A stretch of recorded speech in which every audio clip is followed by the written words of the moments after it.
on to Les Schwab Tire Center's Outdoor GPS, presented by Fisherman's Marine and Outdoor. Good morning, everyone. It's time for Outdoor GPS, and that is brought to you by Les Schwab Tire Centers and presented to you by Fisherman's Marine and Outdoor, and we're going to talk a little bit about them today, so make sure you keep your pockets tight. Hopefully everyone's got some plans. Today is the 4th of August. We're 4 days into our quote-unquote Super Bowl. I think it's kind of dumb to even say that, but it's true. The Super Bowl of salmon fishing over in the Astoria area, and it has, without a doubt, started out pretty darn good. We'll talk about that today in just a little bit, but we got a lot going on. We got a bunch of your photos that everybody's been sending in, so we're going to be showing you those. We've also got a quick report that I have to share. Fortunately, some of my buddies that were willing to share a couple of those reports from the dead zone here in a little bit as well. So if you're curious about some of those opportunities on the main stem Columbia a little bit closer to home, we'll have that for you here in just a little bit. Couple of very good guests this morning. I'm doing a redo with the folks from Orr Angling. We've got Kyle and Miles Dotson. They are the owners of Orr Angling. Typically when we talk to them out of Pacific City. They run a guide operation there. This past week we tried to get them on, had a little bit of technical issue, and today, well, cross your fingers, everything's going to work out. There's Miles and Kyle right there. They're out chasing some fish this morning with some clients, and apparently they had to make a quick trip back in to drop somebody off that was not having a great morning. But at the very least, we'll check in with them, find out how things are going out of Pacific City. So just a different spot than what we talked about yesterday. But then, of course, we got to go back up north. We're going to have to check in with my good friend Cameron Black from Gone Catching Guide Service, and that's what he's chasing right now with his clients out there in Astoria. I'm not sure if he's in the river this morning. He's probably out in the saltwater. He likes to be out there when he can, but we'll find all that out together. We'll see how things are going for him and what his thoughts are going into this upcoming week where the tides start to level out, flatten out a bit, so that that fishery in the river might actually start to kick off a little bit more consistently than what it has up to this point. So we're going to cover quite a bit of ground with our two guests this morning, so make sure you pay attention as we go through the show. Then we're going to have another Chevy Silverado tech tip, and I'm kind of just throwing that part of it in there. We got some questions yesterday. The tech tip we did was about storage of spinners, spinner blades, soft spinner stuff and all that, which got quite a bit of traction, but it also prompted some questions, one of which was an individual that said they had a $100 gift card for Fisherman's Marine, and they want to go in and get all the baits that they need for this fall Chinook fishery. Perfect, because we got a lot of it here, and you're going to need it. So we're just going to go over quickly what that $100 gift card can do for you when you head over to Fisherman's. When you're talking about different baits, in particular, the question was in the dead zone, which, if you're not familiar with what that is, that's from that Warrior Rock area up to Bonneville Dam. That's been coined many years ago. But just some basic ideas of what it is that you want to have when you get out there to target fall Chinook, either it be from the river or from the river. Wow. From the anchor or trolling. Geez, slow down. So we're going to cover that. And another question that also came in about my favorite thing in the whole wide world, duck hunting. The question in particular was about duck calls, where to find them, to put your hands on them, to try to find one that you like. And I can hopefully cover that quickly. I say it that way because, you know, I can ramble on about duck season, duck hunting, duck anything for a while. So we're going to try to get that one in there as well. If you've been chasing pike minnow, pay attention to the numbers. We're going to have those for you today. Things are changing. As the water temperature starts to go up, those pike minnow reward numbers change pretty significantly as you work your way upriver. So for those that are really paying attention, and I've recently learned that the top two, watch the show quite a bit, at least in the recordings, to find out what those numbers are.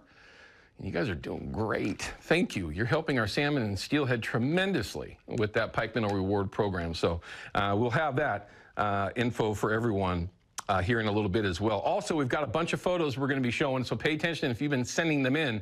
Can we take John's call real quick before I get too far? All right, let's get these photos done, and then we're going to go to John. John's from Happy Valley. He's got a question about kayak fishing. Here's a Brad's super bait fish. There's going to be no shortage of those here going forward. That is what made the super bait famous, is that fall Chinook fishery, although, of course, We have hence learned that they work in all the fisheries, but we'll talk a little bit about that going forward. Brewster sockeye, and that has just been nuts. And just some of the most beautiful country. I have not made it all the way over there. I actually was just told that Mr. David Johnson himself towed his sled all the way over there and went and hammered them in the Brewster pool as well. Here's Carol's Chinook. That's also over there on the east side someplace. At least it looks like over on the east side. Looks like a dandy Chinook as well. Good sized fish. Nice photo. Thanks for sending that in. Here's a monster. Depot bait. Look at the teeth on those things. Do not lip them. That might look like a little bit of a bass, but that ain't no bass. That'll take your finger right off. Barry, good photo. Definitely delicious eating. Here you go. Here's a recent photo from this past week. Oh, wait, I'm sorry. Good old days. Gordon Smith sent this in. Yeah, that's what used to travel the Columbia River, everyone. Just imagine if you hooked into a 60, 70, 80, 90, or 100-pound Chinook. Those used to travel the Columbia River in the millions. And we saw fit to screw that all up, didn't we? And we're still trying. Nick's brown trout. That's a nice fish. Look at the kype on that thing. That's a nice buck. Super cool fish. One of my favorite fish to catch. I've caught a few in my life, not very many, but just a really cool fish. Richard, and oh, this is Richard from Kenmore. Bill sent this photo in. Yep, that's Richard. That's the guy that sends in, or calls in, I should say, with reports all the time from up north, helping you folks out in that Puget Sound area up north of us here. Always has great information to share, and there he is, real time. Here you go, summer steelhead. Yep, summer steelhead. That's a hatchery fish. Look at that dorsal fin. I can't make out where the adipose would be, but that's definitely a hatchery steelhead. And on the fly as well. I wonder if he was fly fishing for real or... I'm not even going to get into it. I don't want to get in trouble. It's the Fox 12 app. It's the easiest way to send in photos, but you can also send them into our Facebook page if you'd like. Just become a fan there. It's easy. But once you have the Fox 12 app, you can certainly find out their GPS, and it'll show you exactly how to upload those photos and videos. And we love to show you off at the beginning of each of our shows. So don't be shy. Just have a smile. Send in some videos. Everyone out there is video and everything. I can't believe we don't get more videos. Maybe it's because Ryan just vets them so well. Right, Ryan? Anyway, John's from Happy Valley. He's got a question about kayak fishing. John, what's going on? Apparently we're getting him. Bear with me. Hopefully technology is working on our side. John, can you hear us? Can you hear me? Yes, sir. We got you. What do you got for everyone? It looks like you have a question about kayak fishing. Yes. Do you ever do any programs on it, and where, besides the lakes, where a person with a kayak can go catch fish? Okay, so I'm having a hard time hearing you. So you're looking for a place to take a kayak to go catch fish, is that right? Right. Other than lakes, I'd like to try for like salmon, walleye, steelhead. Okay. Well, right now, steelhead on the main stem Columbia, just for instance, is closed, so got to kind of keep that in mind. But there's a number of places that are very effective, where you can be very effective with a kayak, especially trolling. I have actually seen folks in kayaks anchor. I'm not necessarily going to recommend that, but out of Chinook Landing can be a very good spot to go and troll for fall Chinook. With 360s and spinners, 360s and stuffer baits, very, very effective area, or a place, I should say, that you can be very effective just because of the location. So it's an easy boat launch, it's easy to get out, and typically, as long as the tide isn't ripping out of there, you really don't have a whole lot to be concerned with, as long as you've got a kayak that is meant to be used in that application. So kind of throw that out there. Also, though, if you wanted to kind of, think about going after walleye, and I know some people are going to start throwing stuff at the TV when I say this, but the Multnomah Channel is a sleeper when you're talking about chasing walleye. And that's also a very good area for kayaks, because there's not a lot of current there.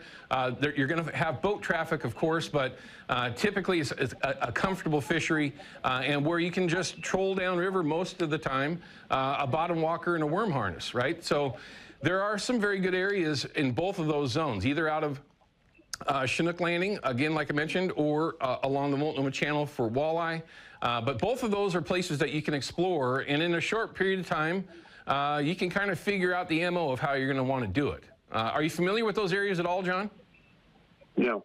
You're not? Okay, so Chinook Landing's over there by Gresham. It's a nice big boat launch. It's a spot that you should look into. My recommendation is if you did go in there, you work your way upriver more towards the mouth of the Sandy.